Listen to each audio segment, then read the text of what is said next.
జై జై శ్రీకృష్ణ. శ్రీమద్భగవద్గీత ద్వితీయాధ్యాయం అనగా రెండవ అధ్యాయం శ్లోకం 31 నుంచి. దేహీ నిత్య మనోధ్యనయం దేహే సర్వస్య భారత తస్మాత్ సర్వాణి భూతాని నాత్వం శోచితుమర్హసి. ఓ భరతవంశీయుడా, దేహమునందు వసించు దేహి నన్నడను చంపబడడు. కావున ఓ జీవిని గూర్చియు నీవు దుఃఖించుట తగదు. భావం: అవధ్యమైన ఆత్మను గూర్చిన ఉపదేశమును శ్రీకృష్ణ భగవానుడు ఇచ్చట ముగించుచున్నాడు. అమరమైన ఆత్మను గూర్చి అనేక విధములుగా వివరించుచు అది నిత్యమైనదనియు దేహము శాశ్వతము కాదనియు భగవానుడు నిర్ధారించెను.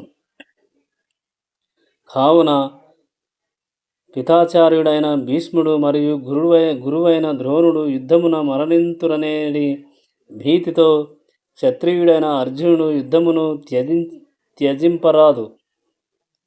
శ్రీకృష్ణుని ప్రామాణికతపై ఆధారపడి దేహమునకు అన్యముగా ఆత్మ కలదని ప్రతి ఒక్కరూ విశ్వసింపవలెను. ఆత్మ ఎనున్నది లేదనియు లేదా రసాయనముల కలయికతో ఒకానొక స్థితిలో జీవము పుట్టుననియు భావించరాదు.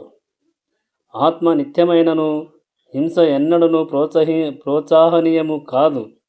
కానీ యుద్ధ సమయమున దాని నిజమైన అవసరము కలిగినప్పుడు మాత్రం దానిని త్యజింపరాదు.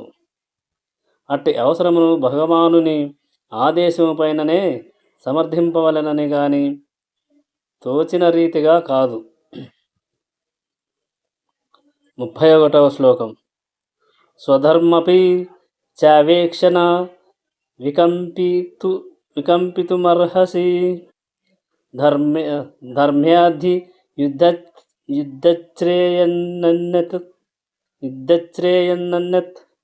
క్షత్రియస్య నా విద్యతే. క్షత్రియునిగా స్వధర్మము ననుసరించి ధర్మము కొరకై యుద్ధము చేయుట కన్నను శ్రేయోదాయకమైనది వేరొక్కటి లేదని నీ వెరుగవలను. కావున సంశయింపవలసిన అవసరము లేదు. భావము: సంఘము నడుచుటకై అవసరమైన 4 విధములైన వర్ణములలో సత్పరిపాలన కొరకై ఉన్న రెండవ వర్ణమునకు క్షత్రియ వర్ణమని పేరు.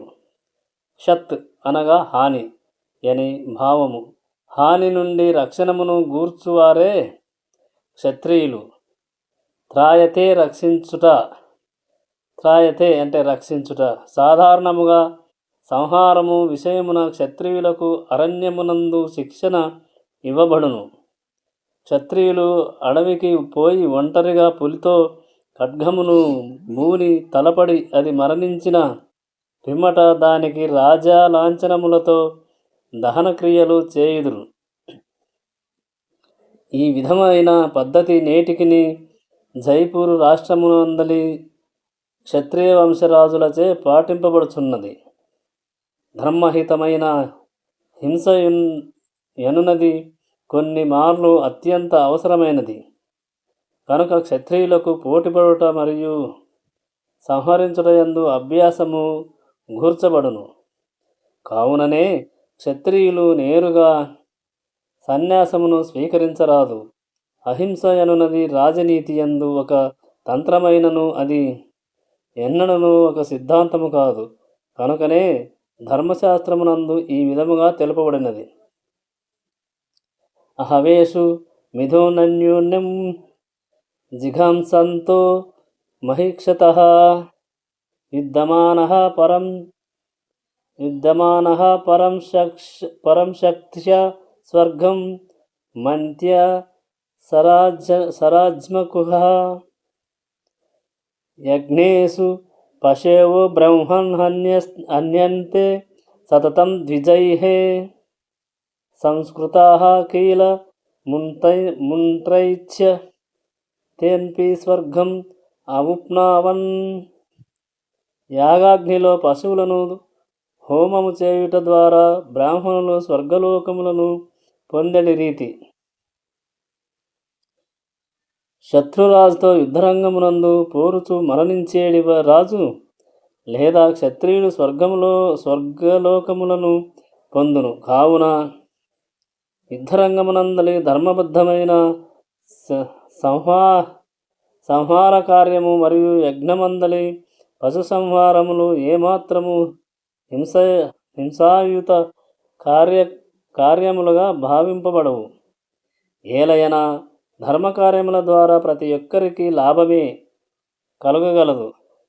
యజ్ఞమునందు వధింపబడిన పశువులు ఎట్టి పరిణామ పద్ధతి లేకుండానే శీఘ్రముగా మానవ జన్మను పొందగలవు. అదేవిధముగా యజ్ఞమాచరించు బ్రాహ్మణుడు స్వర్గలోకములను పొందేడి రీతి యుద్ధమునందు మరణించు క్షత్రియుడు ఆ ఉన్నత లోకములను పొందును. స్వధర్మం 2 కర్మలు. ముక్తిని పొందనంత వరకు మనుషుడు దేహమునకు సంబంధించిన విద్యుత్కర్త ధర్మానుసారముగా ముక్తిని పొందుట కొరకై వనరించవలెను. ముక్తిని పొందిన పిమ్మట స్వధర్మము ఆధ్యాత్మికము కాగలదు. అది ఆపై దేహభావనయందు ఉండబోదు. దేహభావనయందున్నంతవరకు బ్రాహ్మణులకు మరియు క్షత్రియులకు వేరువేరు ధర్మములుండును. అట్టి ధర్మములు అనివార్యములు. వాస్తవమునకు స్వధర్మము భగవానునిచే నిర్ణయింపబడినది. ఈ విషయము చతుర్థధ్యాయమునందు స్పష్టపరచబడినది. దేహభావనలో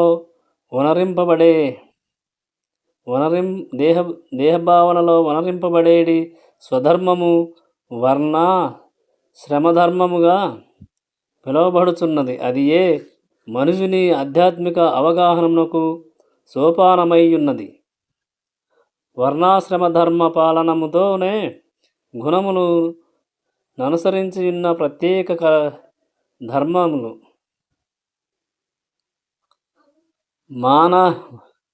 మానవ నాగరికత ఆరంభమగును.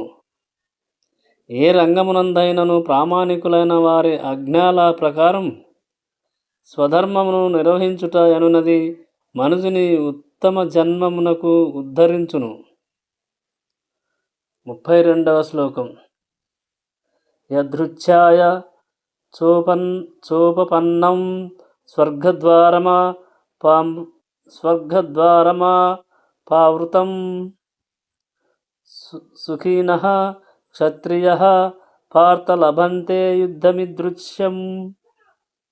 ఓ పార్థ, స్వర్గద్వారములను తెరుచున్నటువంటి యుద్ధావకాశమును కొరకనే అప్రయత్నముగా పొందునటువంటి క్షత్రియులు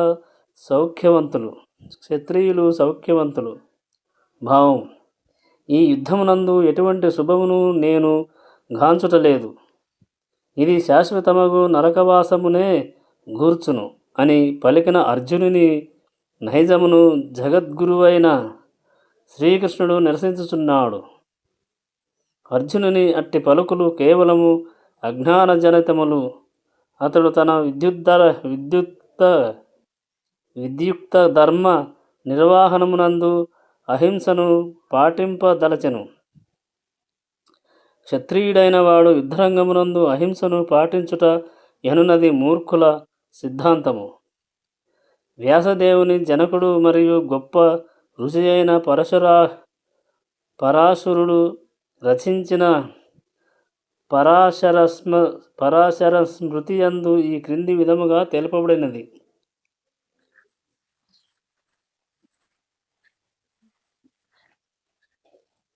క్షత్రియో హి ప్రజారక్షన్ శస్త్రపాణిః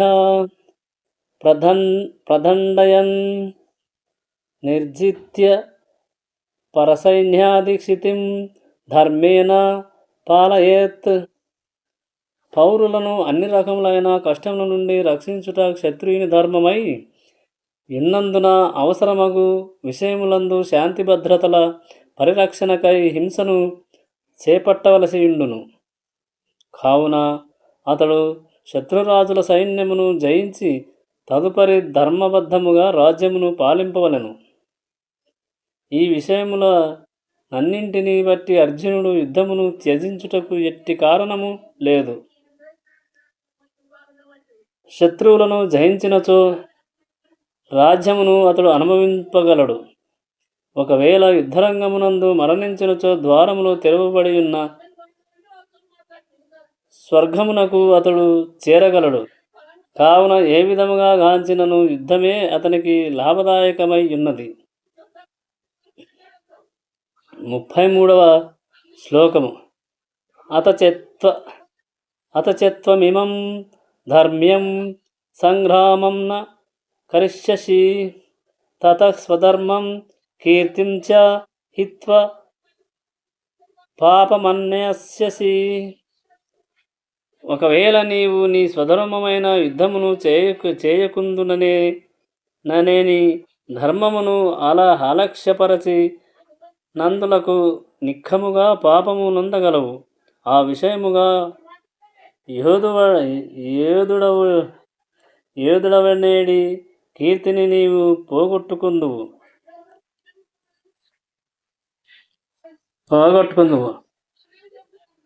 భావం: అర్జునుడు ప్రసిద్ధిగాంచిన యోధుడు. శివునితో సహా పలువురు దేవతలతో యుద్ధమునర్చి అతడు కీర్తిని బడ్సెను. వేటగాని రూపంలో నున్న శివుని అర్జునుడు రణమునందు ఓడించెను.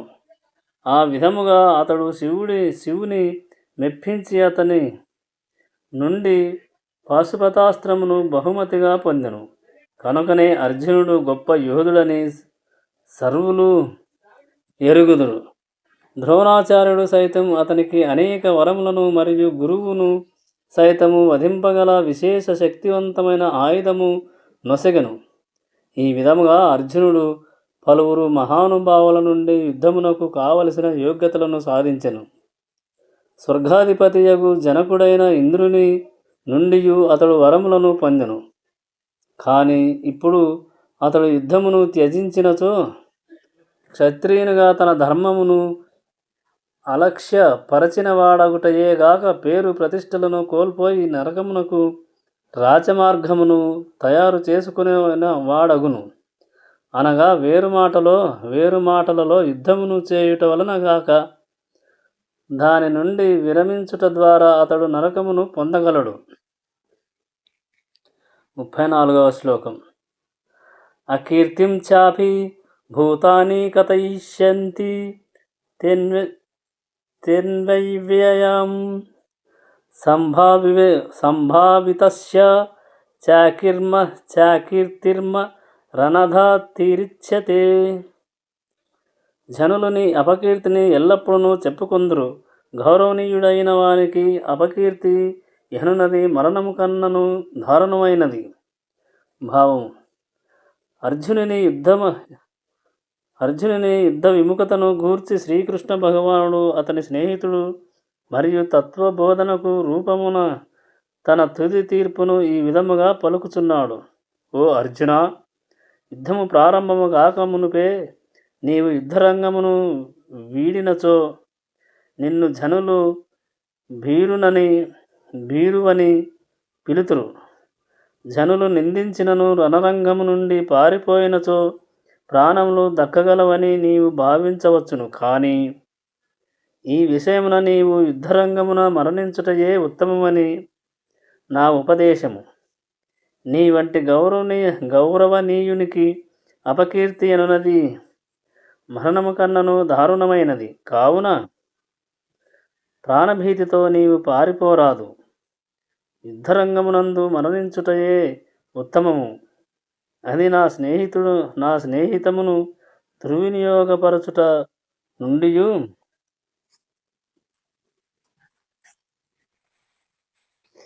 మరియు సంఘమునందు గౌరవమును కోల్పోవుట నుండి నిన్ను కాపాడగలదు. కావున యుద్ధరంగమును వీడుట కన్నను దాని యందే మరణించుట అర్జునునకు ఉత్తమమనుట శ్రీకృష్ణ భగవాను తుది తీర్పు అయి ఉన్నది. 35వ శ్లోకం. భయాద్ భయాద్రణధూపరతం మశ్యంతే త్వం మహారథః ఏషాం చ త్వం బహుమతో భూత్వా యస్యసి లాఘవం.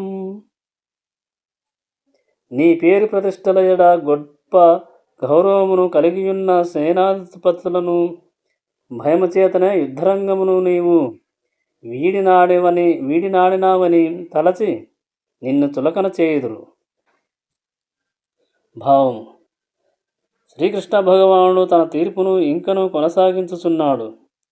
సోదరులు మరియు పితామహుని పైన గల జాలితో యుద్ధరంగమును వీడి తినని దుర్యోధనుడు, కర్ణుడు మొదలగు సేనాధిపతులు భావింతురని నీవు తలచకుము. నీవు ప్రాణభయముతోనే పలాయన మైతివని వారు తలచెదరు.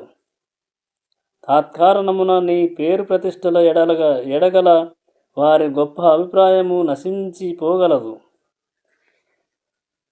36వ శ్లోకం.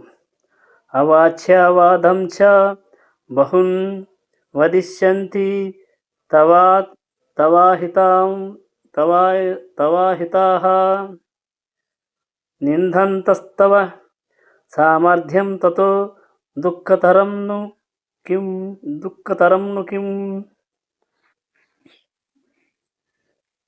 నీ శత్రువులు నిన్ను పలు నిర్ణయవాక్యములతో వర్ణించుచు నీ స్వార్థమును నిందింతురు.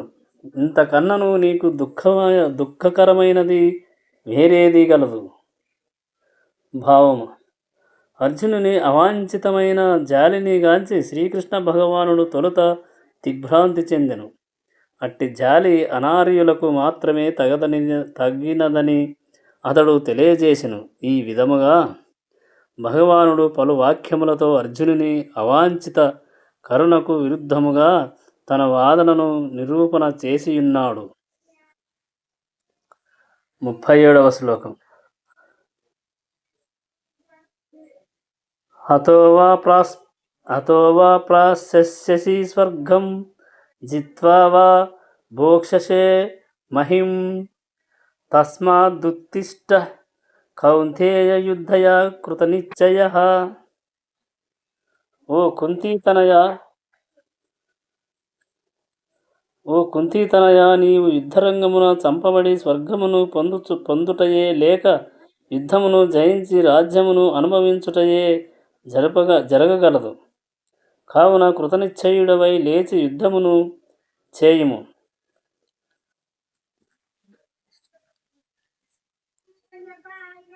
తన పక్షమునకు జయము కలుగునున్న నిశ్చయము లేకున్నను అర్జునుడు యుద్ధమును చేయవలసియే ఉన్నది. ఏలయన అట్టి యుద్ధమునందు మరణించినను అతడు స్వర్గలోకములను పొందగలడు. 38వ శ్లోకం.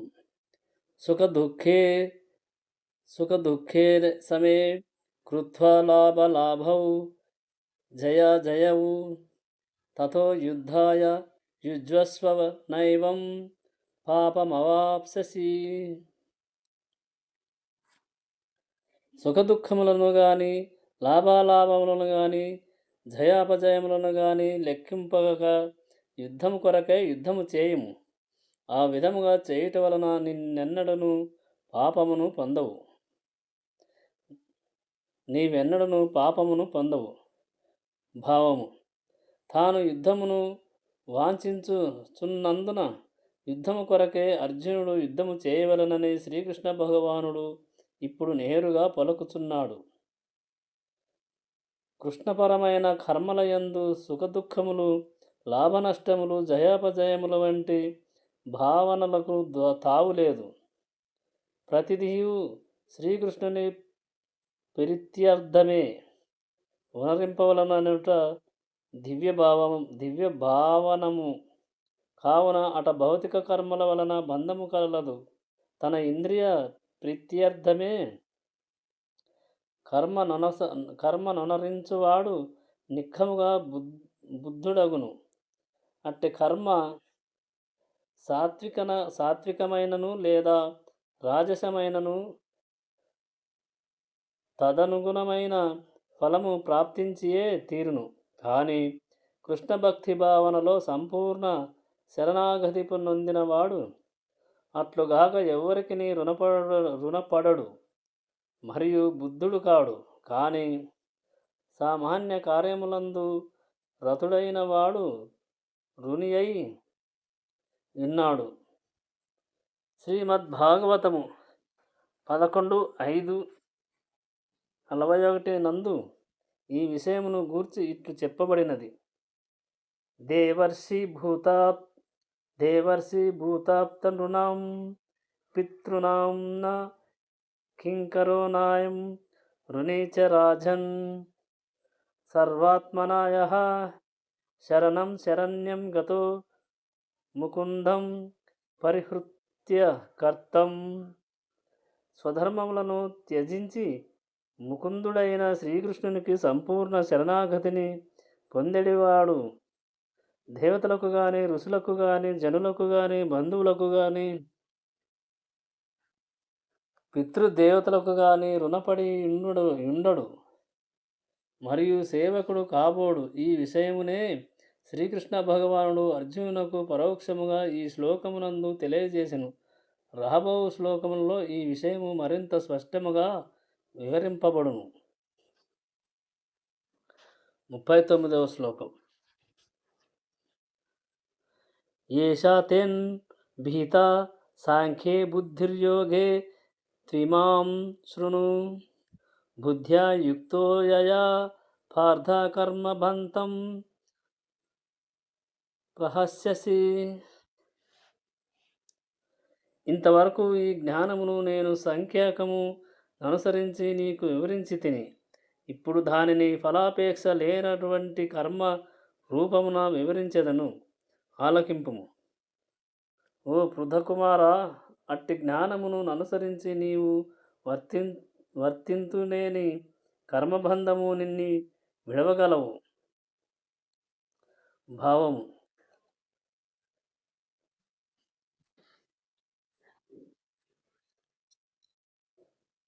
వేదని గంటువైన నిరుక్తి ననుసరించి సాంఖ్యము అనగా సంపూర్ణముగా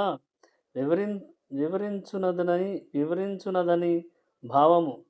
సాంఖ్యమనున్నది ఆత్మ యొక్క నిజ స్వభావమును వివరించు తత్వము కాగా యోగము ఇంద్రియములు నియమమును కూడియుండును. ఇచ్చట యుద్ధము నుండి విరమించుటనేడి అర్జునుని ప్రతిపాదనను ఇంద్రియ ప్రీతిపై ఆధారపడి ఉన్నది. ధృతరాష్ట్రుని తనయులైన తన సోదరులను జ్ఞాతులను యుద్ధములో జయించి రాజ్యము ననుభవించుట కన్నను వారిని యుద్ధములో వధింపకుండుట తనకు ఎక్కువ ఆనందమును కలగజేయునని తలచియుండుట చేతనే ముఖ్య ధర్మమును మరచి అతడు యుద్ధము నుండి విరమింపగోరెను. అర్జునుడు యోచించిన ఈ రెండు విషయములను ఇంద్రియ ప్రీతికి సంబంధించినవే. వారిని జయించుటచే కలిగేడి ఆనందము మరియు వారిని జీవితములుగా గాంచుటయే వనగూడేడి ఆనందము రెండును జ్ఞానధర్మములను పణముగా పెట్టినటువంటి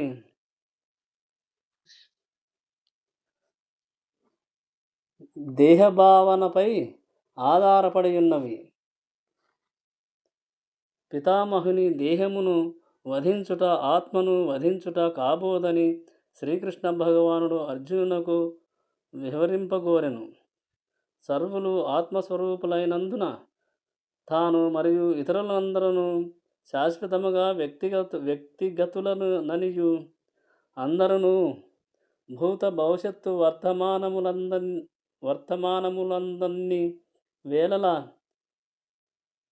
ఉండగలరనియు భగవానుడు వివరించెను.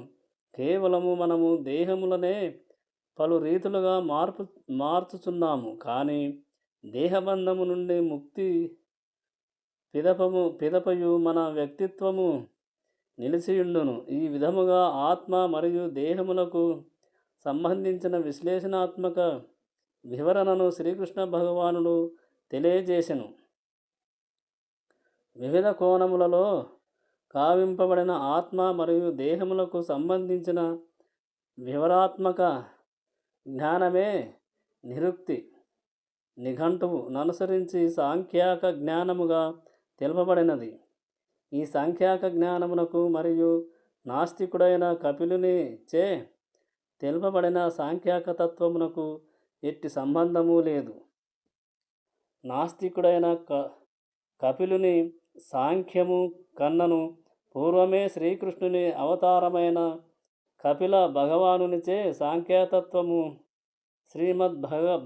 శ్రీమద్భగవతమునందు వివరింపబడినది. కపిల భగవానుడు ఈ తత్వమును తన తల్లి అయిన దేవహూతికి వివరించెను. పురుషుడు లేదా భగవానుడు చైతన్యవంతుడనియు మరియు ప్రకృతిపై అతడు దృష్టిని సారించుట ద్వారా సృష్టి కార్యమును నిర్వహించుననియు కపిల భగవానుడు స్పష్టముగా దాని యందు తెలియజేసెను. ఈ విషయము వేదములందు మరియు గీతయందు అంగీకరింపబడినది. ప్రకృతిపై దృష్టిని సారించుట ద్వారా భగవానుడు జీవులను దాని యందు నిలిపెనని వేదములు తెలియజేయుచున్నవి. ఆ జీవులందరూ ఈ భౌతిక జగమున ఇంద్రియ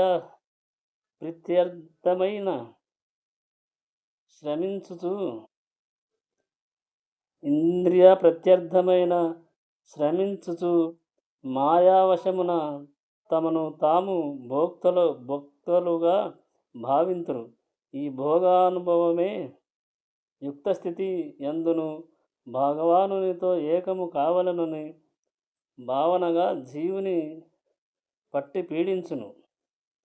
ఇట్టి భావనయే మాయ, ఇంద్రభోగపు భ్రాంతి యొక్క చివరి వల. ఇంద్రియభోగపు కర్మలను గూడిన పలు జన్మలు ఆ విధముగా గడిచిన పిమ్మట మహాత్ముడైన వాసుదేవుని శరణుజొచ్చును. తద్వారా పరతత్వాన్వేషణము సఫలము కాగలదు. శ్రీకృష్ణ భగవానునికి శరణమునందట ద్వారా అర్జునుడు ఆ దేవదేవుని ఇదివరకే గురువుగా అంగీకరించినాడు. శిష్యంతేహం సాధిమాం త్వం ప్రసన్నం. కనుకనే ఏ విధముగా అర్జునుడు బుద్ధియోగము కర్మయోగము ద్వారా కర్మననుసరించి వలనో భగవానుడు ఇప్పుడు తెలుపబోతున్నాడు. అనగా వేరు మాటలలో భక్తియుత సేవ ఎనున్నది శ్రీకృష్ణుని ప్రత్యర్థమే అయి యున్నది. ప్రతివారి హృదయములో పరమాత్మ రూపున నిలిచియుండును. భగవానునితో ప్రత్యక్ష సంబంధమును కలిగియుండుటయే ఈ బుద్ధియోగమని దశమాధ్యాయపు 10వ శ్లోకమునందు స్పష్టముగా వివరింపబడినది. అట్టి ప్రత్యక్ష సంబంధము భక్తి లేకుండా కలగబోదు. కావున శ్రీకృష్ణ భగవానుని భక్తి యుక్త దివ్యమగు ప్రేమయుత సేవయందు నిలిచియుండేవాడు అనగా శ్రీకృష్ణ భక్తిరస భావనలో మునిగియుండేవాడు ఆ భగవానుని ప్రత్యేక కరుణ వలన బుద్ధియోగమును శీఘ్రమే పొందగలడు. కనుకనే ప్రేమతో తన సేవయందు నియుక్తులైన వారికే భక్తియోగమును గూర్చిన శుద్ధ జ్ఞానమును ప్రసాదింతునని శ్రీకృష్ణ భగవానుడు పలికియుండెను. యుద్ధ ద్వారా భక్తుడు నిత్యానందమైన ధామమునందు ఆ దేవదేవుని సులభముగా చేరగలడు. అనగా ఈ శ్లోకమునందు తెలుపబడిన బుద్ధయోగమనున్నది భగవానుని భక్తి యుక్త సేవయే. ఇందు తెలుపబడిన సాంఖ్యకమునకు నాస్తికుడైన కపిలుని సంఖ్యమునకు ఎట్టి సంబంధము లేదు. కనుక నాస్తిక కపిలుని సాంఖ్యమునకు ఈ సాంఖ్యమునకు సంబంధము కలదని ఎవ్వరునూ భావించరాదు. ఆ కాలమున అట్టి తత్వము ఎట్టి ప్రభావమును చూపియుండలేదు. అంతియే గాక భక్తిరహితమైన